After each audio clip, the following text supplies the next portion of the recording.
এই সদৌ অসম শৰণীয়া কছাৰী ছাত্ৰ সন্থাৰ উদ্যোগত তামুলপুৰ আঞ্চলিক শৰণীয়া কছাৰী ছাত্ৰ সন্থা আৰু বৃহত্তৰ তামুলপুৰ অঞ্চলবাসী ৰাইজৰ সহযোগত তামুলপুৰতেই শৰণীয়া কছাৰী জনগোষ্ঠীৰ হিয়াৰ আমঠু স্বৰূপ কেন্দ্ৰীয় বাঁহ গোঁসাই উৎসৱটি অনুষ্ঠিত কৰিবৰ কাৰণে যোজা কৰা হৈছে। আৰু আজিৰ প্ৰথম কাৰ্যসূচী হিচাপত শুভ লাইখুটা স্থাপন কৰা হ'ল। আৰু শুভ লাইখুটা স্থাপন কৰিলে তামুলপুৰ মহাবিদ্যালয়ৰ সন্মানীয় অধ্যক্ষ ডক্টৰ যোগেন বড়ো ছাৰে। দ্বিতীয় কাৰ্যসূচী হিচাপত শৰণীয়া কছাৰীসকলৰ উপাস্যস্থলী গোঁসাই ঘৰৰ মূল খুঁটা স্থাপন কৰা হ'ব। আৰু এই মূল খুঁটা স্থাপন কৰিব শৰণীয়া কছাৰীৰ সাহিত্য সভা অসমৰ সন্মানীয় সাধাৰণ সম্পাদক লোহিত চন্দ্ৰ দাস ডাঙৰীয়াই।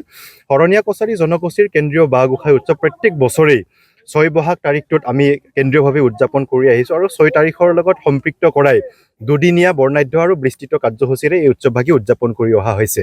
আৰু এইবাৰ তামুলপুৰ অঞ্চলবাসীৰ সৌভাগ্যৰ কথা যে তামুলপুৰ জিলাতেই অনুষ্ঠিত কৰিবৰ কাৰণে শৰণীয়া কছাৰী জনগোষ্ঠীৰ আটাইকেইটা জাতীয় সংগঠনে সিদ্ধান্ত গ্ৰহণ কৰি প্ৰস্তাৱ দিলে। আৰু সেই প্ৰস্তাৱক সন্মান প্ৰদৰ্শন কৰি তামুলপুৰ আঞ্চলিক শৰণীয়া কছাৰী ছাত্ৰ সন্থাই এই বৃহৎ অনুষ্ঠানটিৰ সাফল্যমণ্ডিত কৰিবৰ কাৰণে ইতিমধ্যে তেওঁলোকে যোজা আৰম্ভ কৰিছে। অহা 5 আৰু 6 বহাগ 1433 ভাস্কৰাব্দ 19 আৰু 20 এপ্ৰিল 2026 খ্ৰীষ্টাব্দত দুদিনীয়া বৰ্ণাঢ্য আৰু বিস্তৃত কাৰ্যসূচীৰে শৰণীয়া কছাৰী জনগোষ্ঠীৰ কেন্দ্ৰীয় বাঁহ গোঁসাই উৎসৱটি অনুষ্ঠিত হ'ব।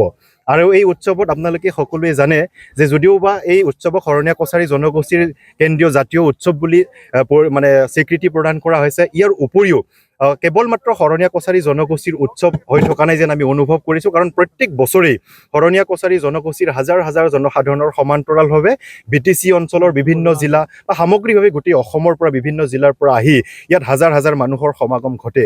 গতিকে শৰণীয়া কছাৰী জনগোষ্ঠীৰ কেন্দ্ৰীয় বাঁহ গোঁসাই উৎসৱৰ সমান্তৰালভাৱে BTC বা অসমৰ এটা সম্প্ৰীতি সদ্ভাৱ আৰু সমন্বয়ৰ উৎসৱলৈকেও পৰিগণিত হৈছে।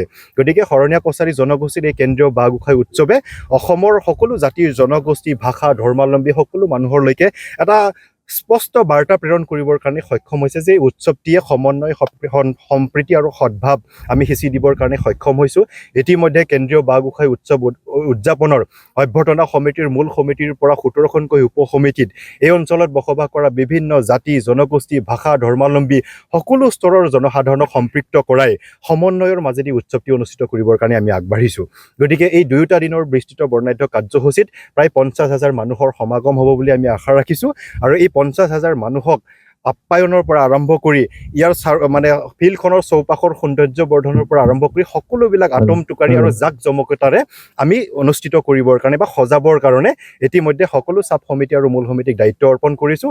আমি আশা ৰাখিছোঁ তামুলপুৰবাসী ৰাইজৰ সহায় সহযোগিতা দিহা পৰামৰ্শ আৰু তেওঁলোকৰ যি সহযোগিতা সেই সহযোগিতাই জনগোষ্ঠীটোৰ জাতীয় উৎসৱ বা সামগ্ৰিকভাৱে এই সম্প্ৰীতি সমন্বয়ৰ উৎসৱটো সফলভাৱে সমাপন কৰাৰ ক্ষেত্ৰত আমি সফল হ'ব পাৰিম।